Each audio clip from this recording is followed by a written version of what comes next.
राधा कृष्ण और गोपी का ये भाव से भरा हुआ ये प्रसंग है। श्याम सुंदर उस गोपी पर बलिहारी जाते हैं और बोले, तू धन्य है गोपी और तेरा प्रेम भी धन्य है। तुम्हारे प्रेम ने तो नंद भवन में बरसाना दिखा दिया है। तो दोस्तों, प्रसंग बहुत ही सुंदर है, आंख खोल के आनंद लीजिए।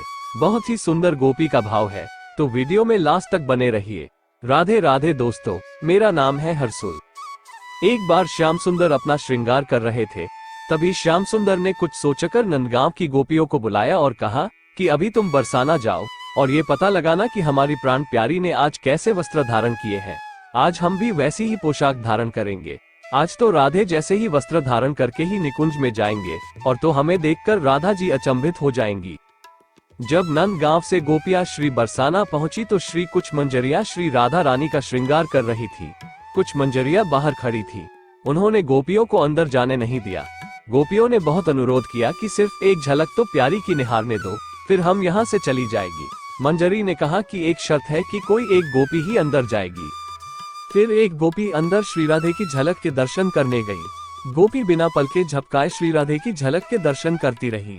फिर उस गोपी ने तुरंत अपने नेत्र बंद कर लिए और बंद नेत्रों से ही बाहर आकर दूसरी गोपी को कहा कि अरे सखी, जल्दी से मुझे नंदगांव ले चल। सभी सखियों ने कहा कि पहले श्री राधे के श्रृंगार का वर्णन तो कर सखी। गोपी ने कहा कि पहले जल्दी से मुझे श्याम सुंदर के पास ले चलो, वहीं पर बताती हूँ। उस गोपी का हाथ पकड़कर सखिया नंद भवन में ले आई। जब सखिया नंदगांव पहुंची तो श्याम सुंदर ने पूछा कि कर लिए मेरी श्री राधे के दर्शन, अब जल्दी से मुझे बता कैसे पोशाक धारण किए हैं, कितनी सुंदर लग रही थी मेरी प्यारी राधे। तब गोपी ने कहा कि हमारी प्राण प्यारी को बड़े प्रेम से संभाल कर मैं अपने इन नेत्रों में समा कर लाई हूँ। लो, अब मैं नेत्र खोल रही हूँ, आप मेरे नेत्रों में झांक कर प्राण प्यारी राधे का दर्शन करें। वाह, कितना अद्भुत भाव है, कितना समर्पित भाव है। ऐसा अद्भुत और समर्पित भाव सिर्फ ब्रिज की गोपियां ही कर सकती हैं।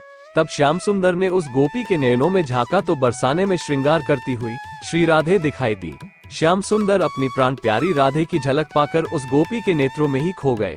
श्री कृष्ण उस गोपी के नेत्रों में ही निहारते रहे, अपना श्रृंगार करना भी जैसे भूल गए, एक स्तंभ की तरह जैसे अचेतन हो गए हो। एक गोपी ने श्याम सुंदर को पुकारा तो चेतनवंत हुए। श्याम सुंदर उस गोपी पर बलिहारी जाते हैं और बोले, तू धन्य है गोपी और तेरा प्रेम भी धन्य है। तुम्हारे प्रेम ने तो नंद भवन में बरसाना दिखा दिया है। फिर श्याम सुंदर ने श्री राधे जैसा ही श्रृंगार और पोशाक धारण किए। जिस गोपी के नेत्रों में श्री राधे देखी थी उसे कहा कि अब तुम अपने नेत्रों में मेरी छवि को बंद कर लो। उस गोपी ने श्याम सुंदर को भी बिना पलक झपके निहारा और थोड़ी देर में अपने नेत्रों को बंद कर दिया। श्याम सुंदर ने एक और गोपी से कहा कि इस गोपी को निकुंज में ले जाओ, जहाँ श्री राधे बैठकर मेरा इंतजार कर रही है। वो सखी उसका हाथ पकड़कर निकुंज में ले आई, जहाँ श्री राधे अपने श्याम सुंदर का इंतजार कर रही थी। नंदगांव की गोपियों को देखकर उनसे पूछा कि श्याम सुंदर कहाँ है। जिस गोपी के नेत्र बंद थे उसने कहा कि श्याम सुंदर मेरे नेत्रों में समा गए हैं। ऐसा कहकर उस गोपी ने अपने नेत्रों को जैसे ही खोला तो श्री राधे भी उसके नेत्रों में झांक कर अचंभित सी हो गई। उस गोपी के एक नेत्र में श्रृंगार करती हुई बरसाना में श्री राधे दिखाई दे रही थी और दूसरे नेत्र में श्रृंगार करते हुए नंद भवन में श्याम सुंदर दिखाई दे रहे थे। उस गोपी के दोनों नेत्रों में प्रिया प्रियतम दोनों दिखाई दे रहे थे। तभी दूर से श्याम सुंदर अपनी बंसी की मधुर धुन बजाते हुए आते दिखे। दोनों एक दूसरे को देखकर अचंभित हो रहे हैं, क्योंकि जैसा श्रृंगार उस गोपी के नेत्रों में दिखाई दे रहा है वैसा ही श्रृंगार दोनों ने किया है। राधा जी उस गोपी को अपना हीरा जड़ित हार पहना देती है और आलिंगन करते हुए कहती है, तू धन्य है गोपी और तेरा प्रेम भी धन्य है। तूने तो अपने दोनों नेत्रों में मुझे और श्याम सुंदर दोनों को बसा लिया है।